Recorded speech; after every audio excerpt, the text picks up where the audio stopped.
Brillante, ikakasi vumwa baphansi ngihamba namadenja efariko kepiknas athi ngisakazi like amjinga mbanzi ngicela uhlonipha please ngicela ukulisa Halloween Halloween Halloween Halloween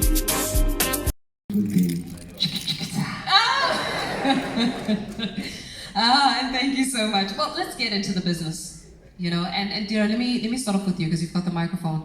It's a time when music is evolving. It's a time where we're introducing a new generation of consumers of this music and makers of this music. There are some elements that ensure the sustainability of you as a business within the industry. Where does the sustainability model start? And maybe let's draw from your experience and from your lived experiences within the industry. How do you ensure sustainability in a time of constant evolution?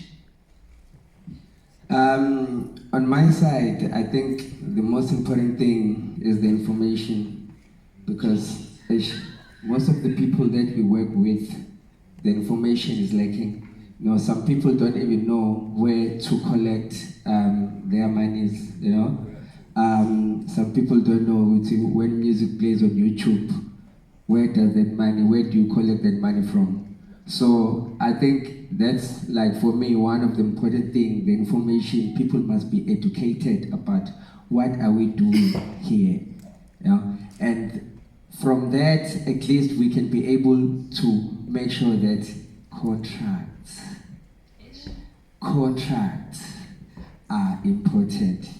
We get into studios, we create music, we sample, we do that without agreeing.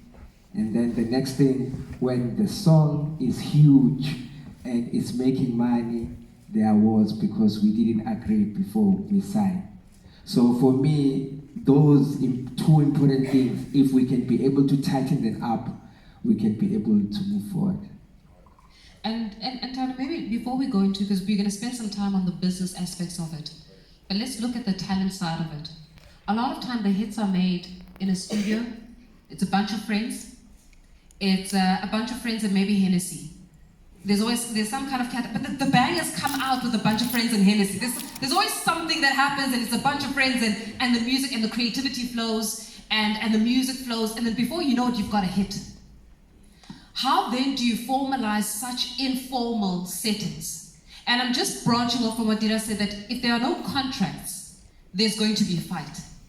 So then how do you formalize a space where the music is created in such an informal environment that the guys are just, they're helped with the help of, a little bit of booze here and there, and it's liquid courage.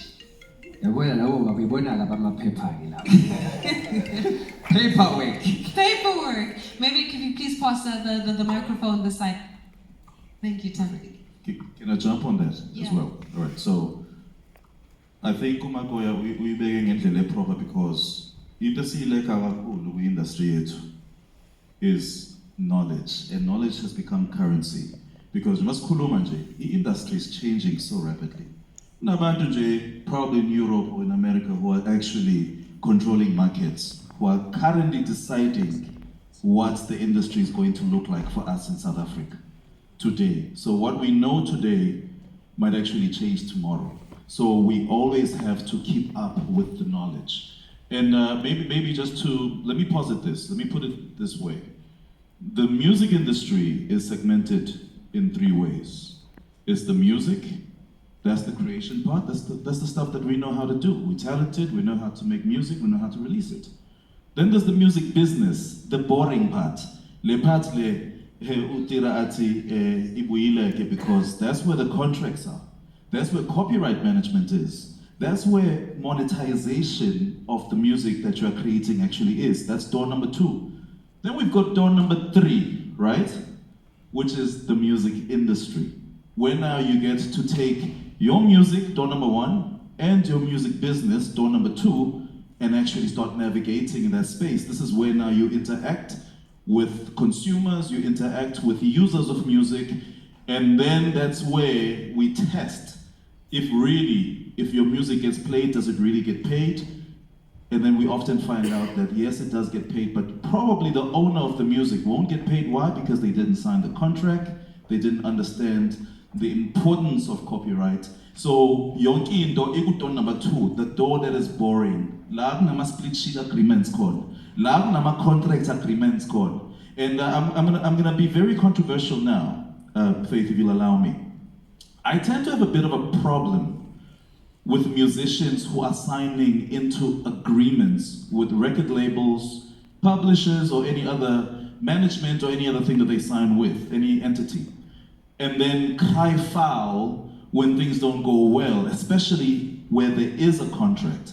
Because there was this idea that when I as a musician am signing with Utira as a record label, that Utira is helping me. And Utira is not helping me. Utira is actually doing a business transaction because he saw a product that could actually be turned into a commodity and make profits for Afrotainment, whereas I, as the product, must also be a business person who is able to take that same contract, negotiate it to favor me as well. We go back and forth until we find each other on everything, including the back end that Mrs. Pure was talking about, to say, okay, brand-related income, endorsement deals, merchandise, appearances. What percentage does Afrotainment take because they help build this brand? What percentage do I take as well as the actual brand that I've become? So contracts are super important. So when you get into a relationship, it's not because we are Sizwa, it's because it's a business transaction. So be a businessman and also negotiate on your behalf for yourself. Sebo.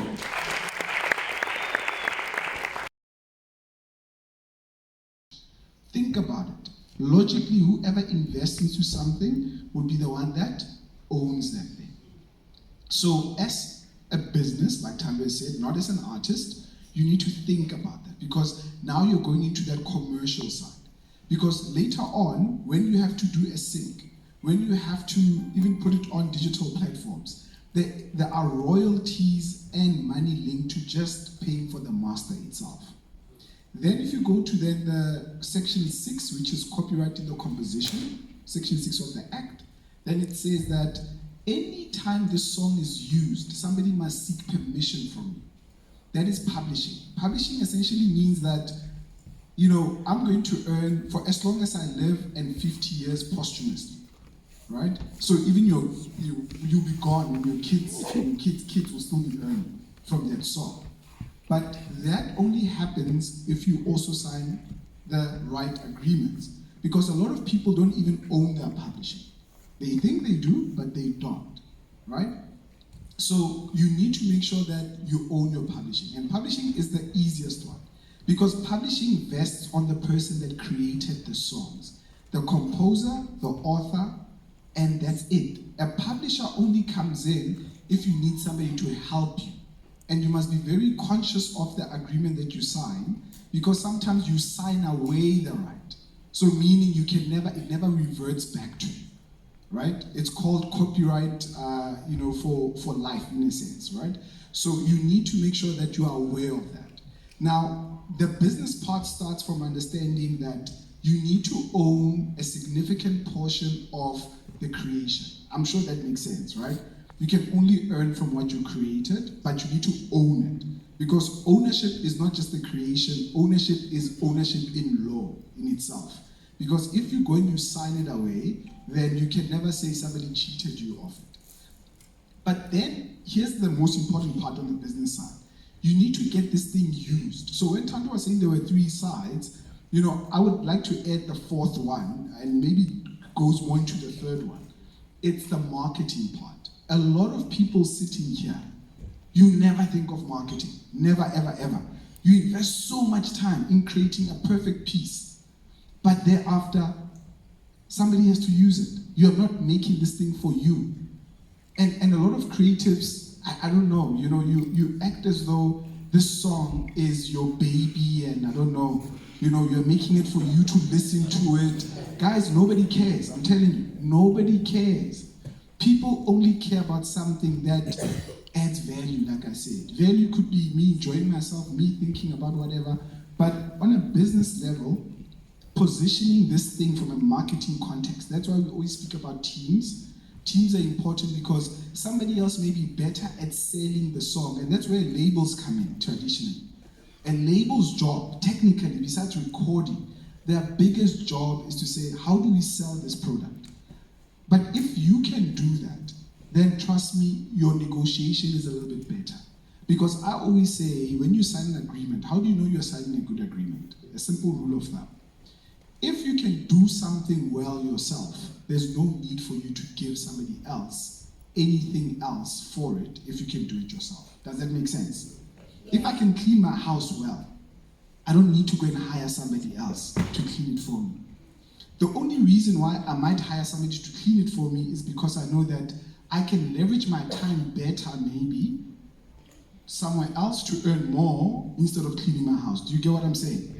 It's not because I hate cleaning it, it's because leveraging. That's what you need to do as an artist. You need to leverage. Understand leverage. To say, okay, if I go to, we're gonna use Afro as an example. If I go to Afro and I say, I want us to do this, either a licensing deal, either or me signing up to your label, this is what I need you to do for me because I don't know how to do that well, but I can use my time to do other things better. Maybe creating better songs and so forth. So that is leveraging. Once you understand that. Halloween, Halloween, Halloween, Halloween. Halloween, Halloween, Halloween, Halloween. Halloween, Halloween, Halloween, Halloween. Halloween, Halloween, Halloween, Halloween. So the first thing for me, the first thing is knowing yourself. Because in order for you to be going out there, you need to be knowing where you come from, who you are, and what makes you. He spoke to an element about values. What are the things you believe in? And how do you present that value? And how do you present your story? Because authenticity is what sells. Part of the reason of people like Otira are thriving in this industry is they kept it real. And nobody can copy their style. They kept it South African. They kept it pure South African. And they kept it at home, right? So there's things you can do that can build up to where you need to go. But there's starting points about who are you? What are you trying to do? And what are you telling the world? And therefore, what does talk or sell when they market you? So if you think about it historically, Osismire Makeba remained through the click song. Still to this day, very few people can sing that song. Globally, they still struggle to sing that song. Obut Hugh Masakela, in their music, in their sound. And keep in mind that we come from a history where even our own South African artists had to leave the country for them to make it in the music industry. Today, it's a completely different ballgame. Maskandi, Amapiano are telling the world who we are. So there's always room for you to believe that your dream is real and you're capable of doing it. And more importantly also, maybe Victor, let's talk a little bit, and it was touched within the presentations, but I wanted to deep dive, especially when it comes to content creation and monetization. Right now we're in spaces where African content is not necessarily commercialized according to the platforms that we're on. So for example, an artist on TikTok in America gets monetized. Will an artist in South Africa get monetized? Does TikTok monetize these artists? Does TikTok monetize this African talent? There are payment gateways that are made available for example, the West, right? Anybody that is in Europe, anybody that is in America, they get to get money out of the platforms. What you find in South Africa has been and in Africa really, it's been a big complaint that you've got a lot of people that are performing. They can have 10 million views, but it doesn't translate into anything tangible. So how then do you start leveraging off the publicity that you're getting from these social media platforms so that indeed it can translate into something tangible? Because what's fame without money? Yeah, good question. Sanbonan Bafetu. My name is Victor. I come from a company called Bounce Ideas Agency. So to your question, I think it's a huge problem at the moment that platforms such as TikTok not really pay our content creators and artists at the moment. But that for me speaks to a much bigger problem where maybe government has to intervene. But just to post for the sake of posting, you need to be intentional. You need to be intentional in how you post your content, because that speaks to your growth and it gives you value. At this moment, without really dwelling on what's happening and what's not, is that the reality of it is that we have companies, we have corporates in the country, and they watch it closely because we live in the metaverse as it is, Bafetu. I mean, many people who spoke already, it shows that social media or the digital era is quite pivotal where we are. So we need to use it as PR and gain value for ourselves. So kubalulekile ukuthi uzazi ukuthi wenzani and what you want to achieve, because brands are watching. There's Unilever, there's many companies that use content creators and artists for visibility and marketing. So that's where you're able to monetize your brand at this point in time. There's things like amassing deals. When you make your music, it's important that you have an understanding, okay, this is how I'm positioning myself, and these are the companies or brand partners I wanna position myself so I can be attractive to them. So I think in short, for me, it's important to be very intentional and know what you're doing, because the reality of it all is that you are the media now. I mean, if you use your smartphone the right way, you're able to build value for yourself, and that in turn you're able to attract brands for collaborations and they pay well. And Sienna, more importantly, is around what makes me attractive to a station. And I think it came out in the last conversation that sometimes a person will go viral and their music will go viral, and whatever it is that they do, they will go viral to a point where you as the platform call them for interviews. But in instances where it has to take in the natural progression, what are you looking for to break an artist? Sometimes it's, this is a blanger, nobody's ever heard it first. I think Touch is really good at that. You've heard it here first, it doesn't exist anywhere else. This is a banger, I'm telling you now, this is a banger. What makes an individual attractive for even a radio station to take a chance on them and break their music? Thank you, Faith. Good morning, everyone. It's afternoon. Good afternoon. There's different ways when you want to speak growth, because I think this is more about growth. And what we need to realize is we live in a space where the space is no longer driven by radio only, right?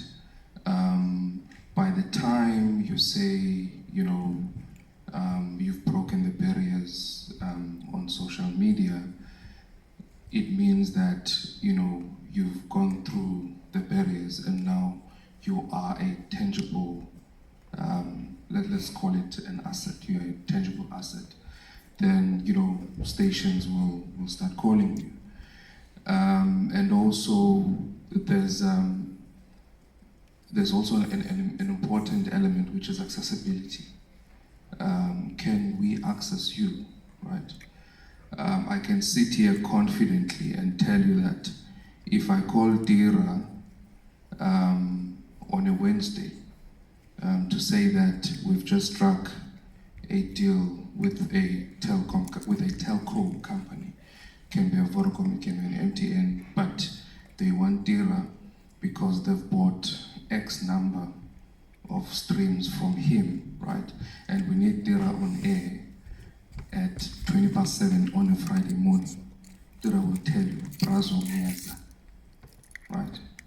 Not someone where now at 7 a.m. on a Friday morning you're looking for them. They know it to be seen because they were at some party on a Thursday or on a random Thursday evening, but now they are inaccessible, right?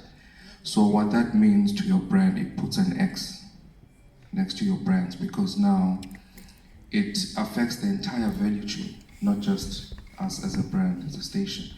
It affects, the entire value chain, because now the telco that has invested in you doesn't, they did not get that access that they had paid for.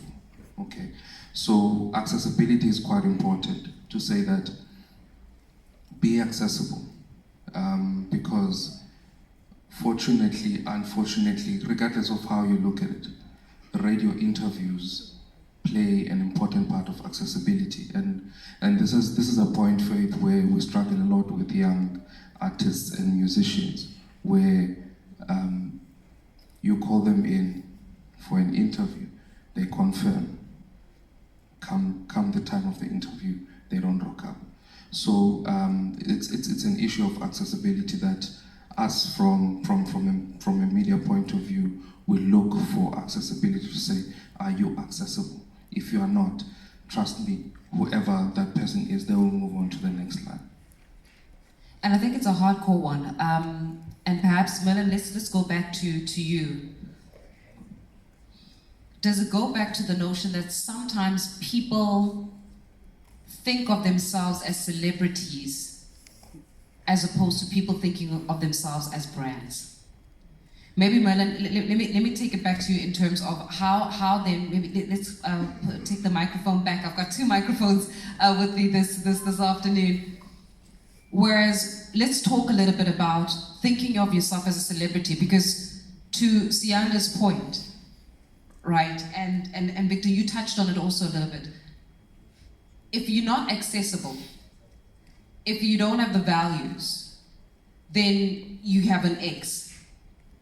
Then where do you draw the line between people? Because sometimes they say it's fake it till you make it, right? And I'm going to use a very generic thing.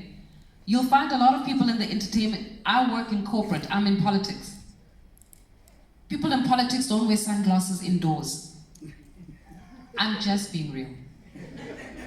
I'm being real.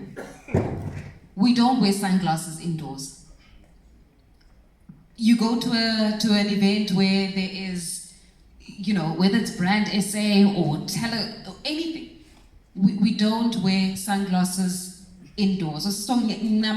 We don't wear sunglasses indoors. No, we don't. But you come into entertainment, and the first thing, and I know it, because everybody knows it, because some of you are doing it, and the first thing you'll see in entertainment is everybody's wearing sunglasses. And then you kind of go, hang on a second, am I missing something? Right? Is it because we're behaving like celebrities before we have something to celebrate? Where do we draw the line between fake it till you make it and being a credible brand? Well, that's a good one. Thank you so much. I think we'll start by knowing yourself. I mean, a humble brand is more appealing to the audience. However, Connolly in the past that you don't need to be too respectful in some offices or in some spaces. We're talking in some podcasts where we spoke about sometimes you need to put respect aside. Where you go into a space where there's a big seat or a short sitting, and because you're coming from a humble beginnings, so they said you don't have to look an elder in the eye when you're engaging with them. But for that particular interview, that doesn't work. So it's the exact same thing, even in the industry. That wearing those sunglasses indoors, it makes you sometimes to be acceptable easier. You just fit in the room easier. They know what it's our mafigizolo. You can see him or call him a specs by Matalan, like you look like a tira already. Actually not like a tira, you look like a tira's level already, because of your confidence. So I don't really want people to draw that. I'll say don't draw a line there. Just try to fit in as much as possible, but without forgetting who you are and without losing your humbleness. Because that thing can also consume you, and then you start to be something that you are not. So it's very, very important. If your genre, like Amapiano is a bling genre, it's like hip hop, bling sells, Those people in hip hop we've seen, like the international songs, they'll be drinking champagne on stage, But take an Afro House DJ or a Maskandi artist and telling them to do that, it's not going to appeal to the audience. So it's you just need to understand who you are and where you are and what you're selling. But in some spaces, that does work somehow. And these are real conversations that we need to have, because ultimately people need to know how do they carry themselves so that they are attractive. And maybe so let's talk a little bit about how do I become attractive to corporate? Because corporate is where the money is. So how do I appeal me to corporate? Please, let's help with the mic. For me, as a talent manager, I'll just answer this as a talent manager. I believe that if you whatever you're confident and comfortable with, people will sort of pick it up. If wearing shades works for you, brand managers will sort of assimilate to that because they can tell. Energy doesn't lie that you're rocking these shades because it's who you are. It's probably a differentiator for you in some instances. So it's a thin line, definitely. I mean, you mentioned something about corporate and how you guys don't wear shades, but most people will know that it's mostly spectacles. But in reverse, in our industry, spectacles work with some artists. So for me, it's about your positioning. Again, it's about being intentional. But if you authentically feel it works for you, then go with it. Sistogo, maybe let's talk a little bit from Brand South Africa's perspective. Because these are, if everybody sitting here is a brand, those brands want to be able to monetize, and those brands want to be able to appeal to the ones that wear spectacles and the ones that can sign the paycheck at the end of the day. How then do I leverage? And what do I need to do to leverage so that I'm able to get into the room?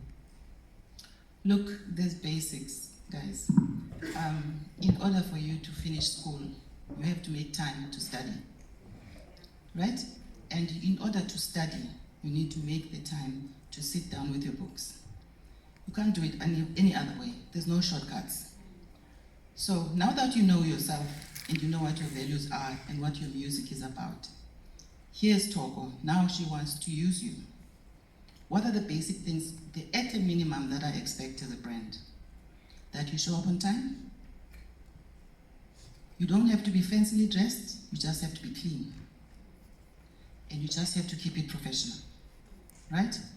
Because what then happens, I will decide I'm booking you for a gig in Berlin, and not to say that I do that. Don't come to me for gigs, please. And you show up an hour late. Do you know what that means from a reputation point of view? It's 10 years of coverage that says South African artists are unprofessional. 10 years. Basic things. You can wear your shades because maybe that's what you want to be, and I'm okay with that. My job is to find an audience that resonates with you walking in wearing your shades. You're clean, you're on time, you're professional, you know your story. Done. So there's certain things that just require you to put effort in them. If you keep showing up late, I remember, this is an old story, when Brenda Fassie was still alive, there was always a conversation in corporate about whether you hire Brenda for a gig or you hire Yvonne. Now Brenda was very talented, but Brenda didn't always show up on time, right? And people loved Brenda. But if you wanted to do a corporate gig, you knew who your choice was. They are not on the same level, talent-wise, but discipline-wise, very different levels. You get what I mean? So there's basic things that you just, maybe it works for some people, the African time notion. But depending on where you are, African time maybe works in Jamaica, where they'll say, it will happen, sister man. And it happens in 3 hours. But in Switzerland, the train is late by 1 minute. The whole country is up in arms. So why would you think that they have time for you to show up 3 hours late? For me, it's also about respecting who you're working with and who you're performing to. Because it's a level of respect that you're showing to them that I am here and I'm here for you and I'm giving all this time to you right now. See who I am, see what I'm about, and hear what my music. So there's basics that we all kind of need to maintain at any level. Whatever you do, whether you're a politician, you also can't be late 3 hours when people are waiting for you. It applies also to artists. And I mean, it goes back to the solidifying of your value system so that you can speak greatly to the ecosystem of it. Let's talk a little bit about global reach. And Sian, I'm going to throw this one to you. The beauty about having online streaming platforms and having, radio platforms that have got an international reach is that you get further quicker. In getting further quicker, a lot of individuals then get stuck as to, now, do I need an international team to help me get further quicker? What do I align and who do I align? Who is in my team to allow me to get further quicker? In other words, who's going to book me in Berlin? Where must I go so that I am booked in Berlin? Where must I go so that I'm booked in places where I'm playing in, and I've seen a lot of artists now, they'll say they're playing in underground clubs. And then all of a sudden these clubs are packed out, and then before you know it, this person is in Ibiza. So where do I go in order for me to get there? Because the exposure via radio platforms is the exposure to the international market. Then it's the next step of how do I even get overseas in the first place? How would you advise an artist that's listening? So, I want to quickly dispel something first before I get into the response. For everyone that is here, your road manager is not your brand manager. There's a very clear distinction. Your road manager should be making sure that when you get to your gig, you know where to sit. If you've asked for water, you have your water. Not going to talk about the other things. Your performance rider is on point. Your when are you going to have your what time is your performance, right? And then your brand manager then is running the business side, which is the back end of the business, where now he or she is focusing on brand, okay? Making sure that, the simplest of things, making sure that one, for live performances you are registered. Your music, for Sambro, you are registered, okay? Because these are things that create an entire value chain, okay? Making sure that your bookings, if you are booked to perform in New York, what are your flight details? What are you doing when you get to New York? Who are you meeting when you get to New York, right? So there's that very clear distinction between the two, okay? And understanding what the ecosystem that you have access to does for your brand. So meaning that radio gives you reach, okay? Your song can be played anywhere in the world. Live streaming, at the back end of that, is building a community, okay?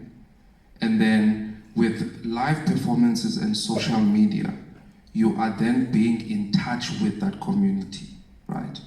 So it has different tiers that are creating an ecosystem. Now, if one of them, in most cases, the saddest part is in most cases, it can never be one when things go wrong, because you do not have the back end of a brand manager. You are entrusting your business, your brand, your livelihood to a road manager. Wenza yonke into. It cannot be in that manner, right? So artists, musicians have to make those business-related decisions to say, okay, this is how I want to be seen, right? Professional. Because when you have a road manager as a brand manager, it's in these instances where we make a simple example. We have a cell phone company that has contracted you and Metro FM, and then it's Brillante. It's one event, okay? But now you are entrusted to be there at 7 a.m. Your phone is off. Your road manager, no, angimtholi. Can you see the problem? Now, the corporate side of the business is there.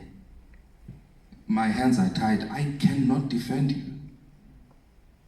So, it's very important that the clear distinction from a business side at the back end, it's a business.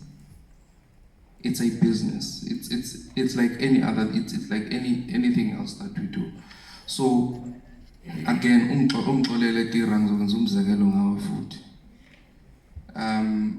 we had a partnership with a cell phone company.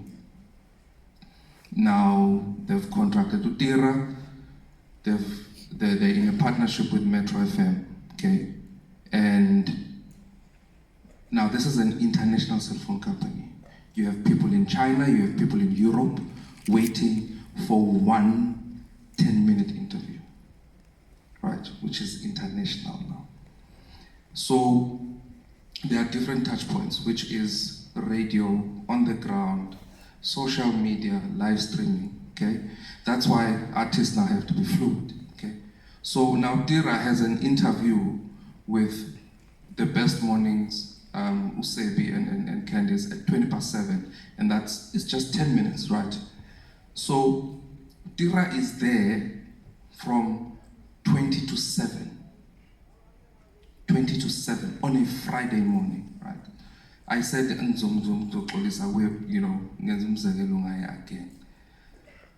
Now, from 20 to 7, he is chasing the Metro FM team for them to shoot a video so that the digital guys that you see here from Metro FM can quickly edit that video and post it on Instagram. It took them 15 minutes to do that before the interview. So had you not understood, Uti, this is your brand, that's what his team did behind the scenes to say, you have to be there at this time. This is the brief for what we want to achieve. These are the questions that the client will be asking you. These are the questions that you'll be interacting with the Metro FM team about. So it's understanding the brand. So if you were out Izolo, you came back at 4, what are the chances? It's a serious thing. We're not saying siyabusela sonke. It's okay. We just need to focus when the time requires when the time requires you to actually do your actual job, focus, right? So it's those things to say, understand the back end, which is, it's this thing, you are a brand, it's a business. And please, I'll sit here and I will preach this every day. Your road manager is not your brand manager, because ingane zabantu eziningi fail because of that one mistake. I'm going to open up the platforms very soon to have questions and answers. So please don't think you have a question and answer. I've got one more question, but I'm going to ask you this one. I'm going to throw it back to you. You touched on it in one of your slides, that you can have a hit and it goes viral and it's a hit and it's the, what is it called, the countdown song in New Year's Eve song that goes into it. And then before I know it, I'm going to see, and I'm sorry for using brands now, but before I know it, I'll see you on a Vodacom advert, a Hello or an MTN advert for their yellow summer campaigns. How then do I translate from me, and maybe take us through the journey, from you having a hit, because Gozogusa had a hit, it was a hit, but then we also saw it on TV, and it was part and parcel of a campaign, and it was and help me out, I'm getting it right, Karaba, it was now the actual production music. So it was a production music in the advert. See how we're all learning? Before you know it, I'm going to be DJ Faith on the ones and twos. But how do I do it? Take us through that journey. There's a component or an element in music. Maybe some words or principle you don't know. There's something called publishing. But so many people have been publishing, you find them not doing their job right. But that's basically their job. Where you do a song and the work of a publisher, a company that's doing the publishing, is to make sure that your song get those sing deals. It's there on adverts and on those movies and everywhere. So if your publishing company is doing the job right, then you find yourself in many of those parts. And no way you can just see your song on TV without any contract. So before it gets there, there's a contract. Luckily, I've had like a number of my songs on adverts from Bose and Madame Sonini. I've had some of them, like Sonini with Shield, and then Bose it was with Shield. I can't remember the other brands, but Bose had quite a number of them, where there were a number of contracts that came through. I was using Universal Publishing at the time. So Universal, well, everything will go to Universal, then Universal will come to me as my representative, because that's what the publisher does. So they will come with me, to me, and then they will tell me this is the deal, and then if I agree, and then they take it back to the company, and then they use our music just like that. But the company who's doing your publishing is supposed to be present in those deals.